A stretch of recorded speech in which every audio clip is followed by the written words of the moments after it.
कागल आणि करवीर तालुक्यांना जोडणाऱ्या दूधगंगा नदीवरील बाचणी वड शिवाळे मार्गावरील नवीन पुलाचे काम गेल्या 4 वर्षांपासून रखडले आहे।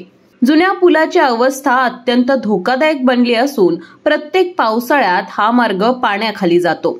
याच पार्श्वभूमीवर आज शिवसेना उद्धव बाळासाहेब ठाकरे गटाच्या वतीनं बाचणी येथे ठिय्या आंदोलन करण्यात आले।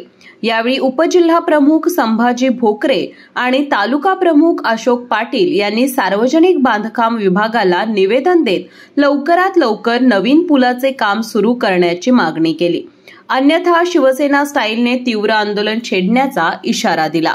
80 वर्षांपूर्वी बांधण्यात आलेल्या जुन्या पुलाला अनेक ठिकाणी मोठ्या भेगा पडल्या असून पुलावरील रस्ता प्रचंड खड्ड्यांनी भरलेला आहे। यावर्षी पावसाळ्यापूर्वी रस्त्यावर कॉन्क्रीट टाकण्यात आले होते, मात्र तेही वाहून गेले। त्यामुळे या पुलावरून वाहतूक करणे धोकादायक बनले आहे। एसटी सेवा बंद असल्याने पंचक्रोशीतील विद्यार्थी आणि प्रवाशांना मोठ्या अडचणींचा सामना करावा लागत आहे।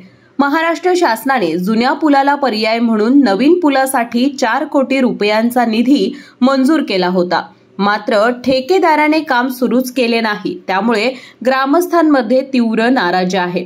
या निर्णयाला 4 वर्षे उलटून गेल्यानंतरही काम सुरू नसल्यामुळे स्थानिकांमध्ये संताप आहे।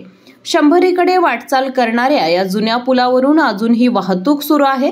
इथे मोठा अपघात झाल्यावरच प्रशासनाला जाग येणार का, असा सवाल उपजिल्हा प्रमुख संभाजी भोकरे यांनी उपस्थित केला। यावेळी डॉक्टर के.एम. पाटील, चंद्रकांत पाटील, निवृत्ती पाटील, प्रकाश पाटील, यशवंत पाटील, जीवन कोळी, युवराज ससे, उत्तम पाटील, पिंटू गुरव, अरुण पाटील, विजय जाधव, अजित बोडके, किरण दळवी यांच्यासह मोठ्या संख्येने शिवसैनिक सहभागी होते।